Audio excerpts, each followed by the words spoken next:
right off the bat, I hope you can see the improvement from the week before into week 9 now.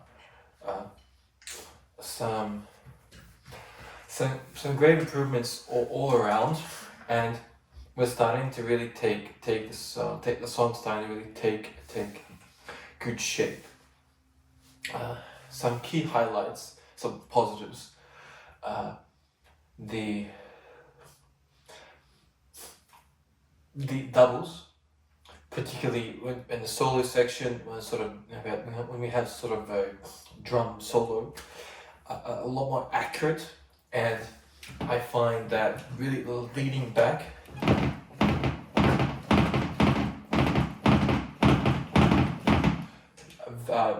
compared to when I was leading forward, it's much more of a struggle. Now leaning back, I can really get it.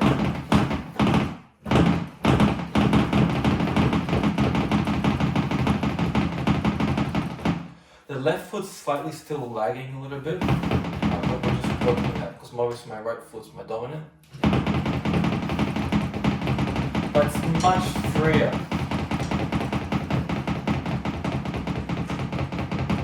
Compared to when I was leaning forward, particularly in week 8 when I had the tight shorts, it was much more. Of a struggle, an effort. One says, much more an effort, a challenge to really get the flexibility. So that's been a great positive for the song.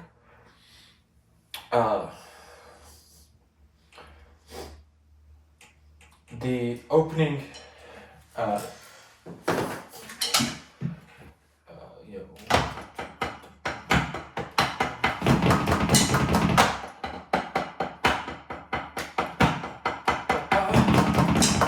that's been really good. And lastly, it's the approach that we've been looking at for when we get into just before we go into the doubles, we have a moment where it's on the groove. So go, but then it switches, right? So then we go 1. It's like a prancing horse, okay? So we go 1, 2, 3, 4.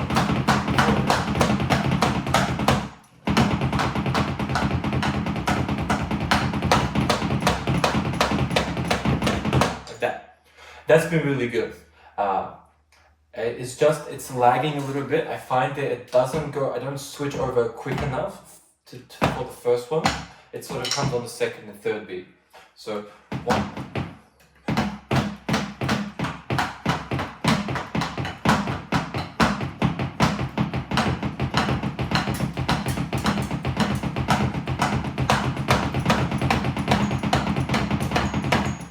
It's challenging doing it slow. So it's like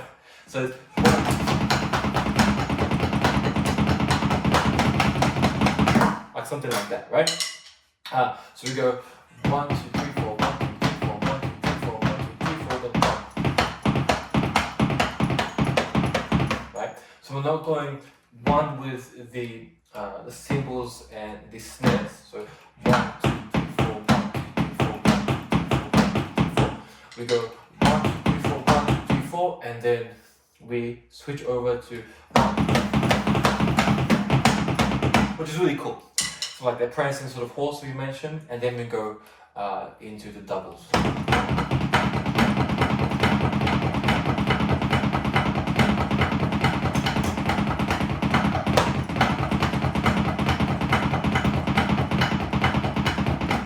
One of the negatives have been that I've been rushing the doubles slightly ever since we sort of moved across.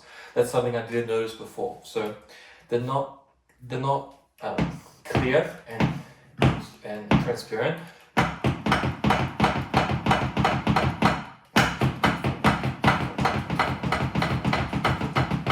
See how?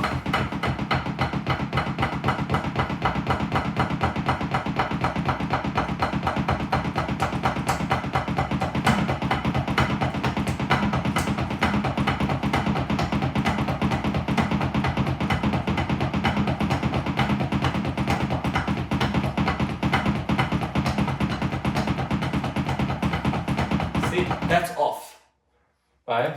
That's just me going like this, and this is going random, right? And it's been bothering me. So it's meant to be.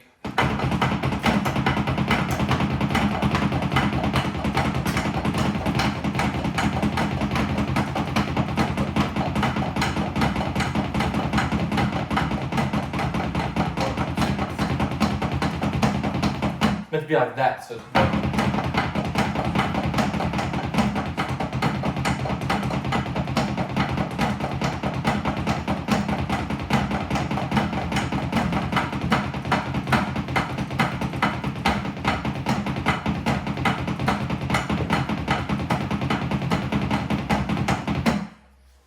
Right? So it's meant to be like a sort of prancing horse or really that train moving, right? Let me give you a clearer example over here. So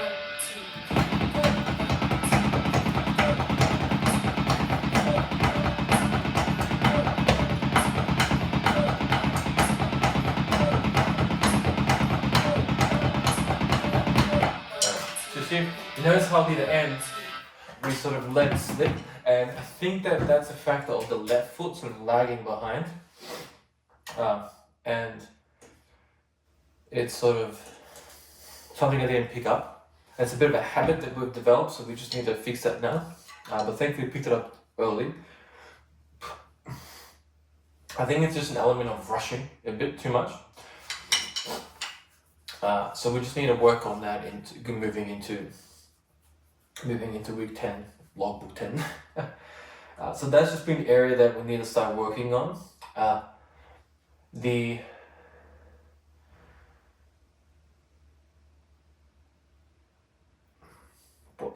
It's not easy.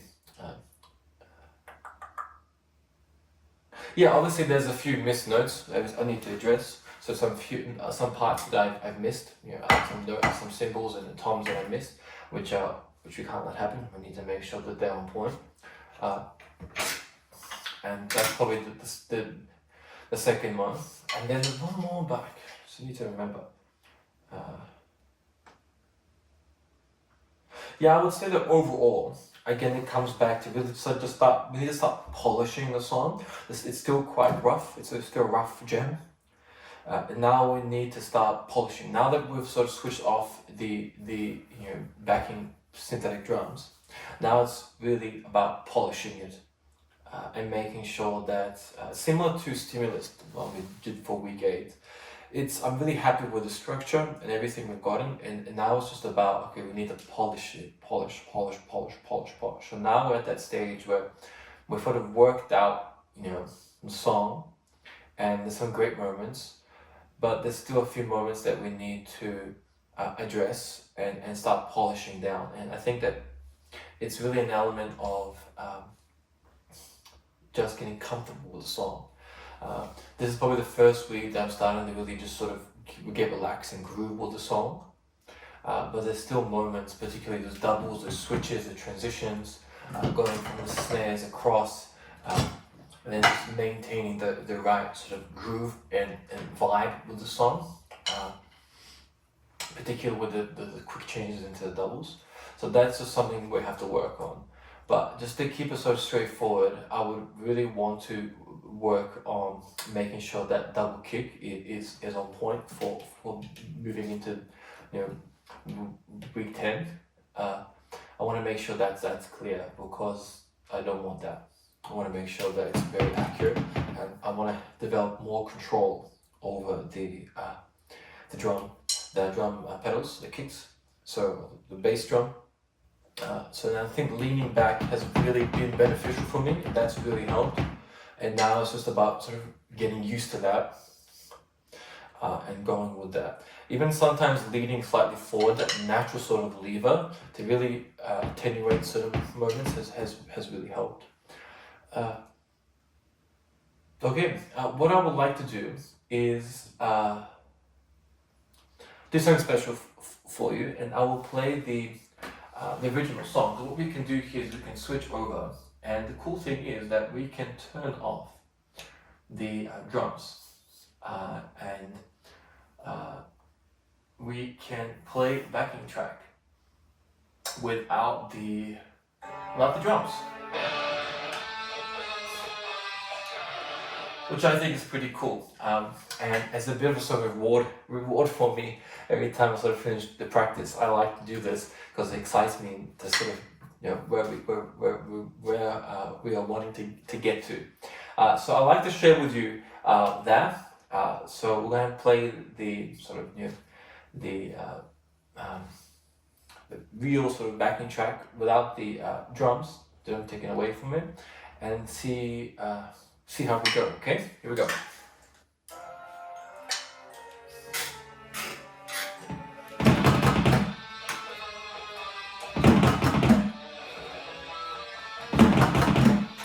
Okay, we'll do that again. 2, 3, 4.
Alright, so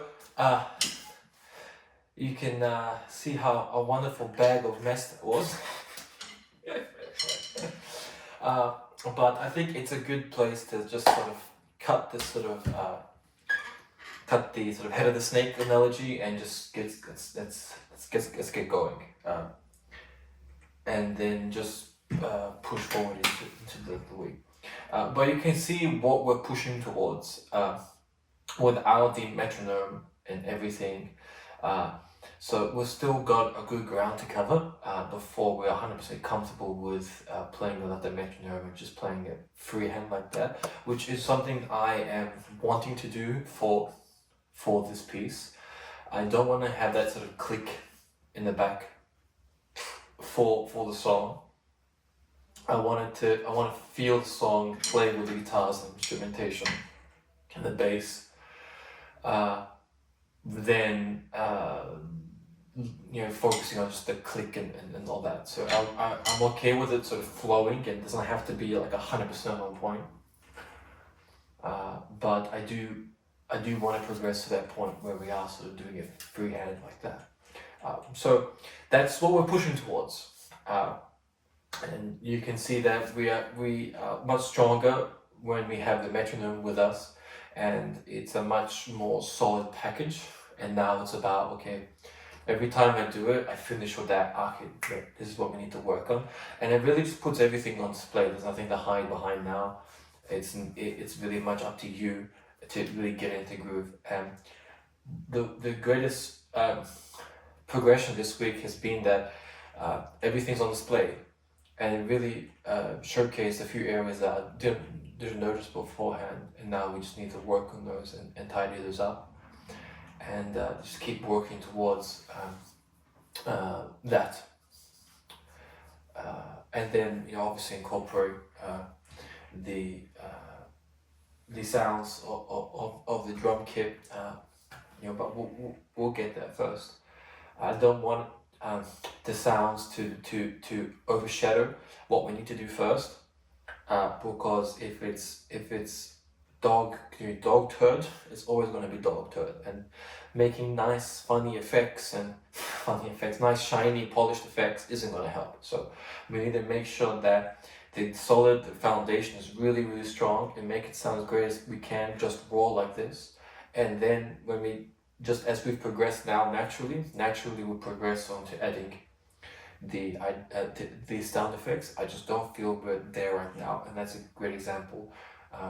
When we can play with the song like that, just freely and not be so stiff, and obviously need to be in tempo, making sure we're not waiting for the song, that we're ahead already with it, we know what we want to do.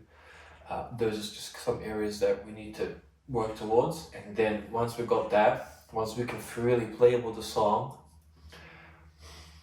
with its original backing, then we can start experimenting and try different toms and different size toms, and adding different smaller cymbals and high percussion for the rooms and stuff like that. So there's plenty that we can do and adjust for the electrics, particularly the side rooms. We can add a completely different instrument onto the sides there, which is fantastic. But it's something we'll look at down the line, and it gives me motivation. That's going to be fun when we get to that point. So without further ado, thank you so much for joining me for the new practice tape for Nightmare for week 9. If you've watched from the first one, thank you so much. It really means a lot. I would like to send my love out to all of you. Enjoy your week ahead, and push forward and to achieving your successful week. And I will see you all very soon. All right? Okay.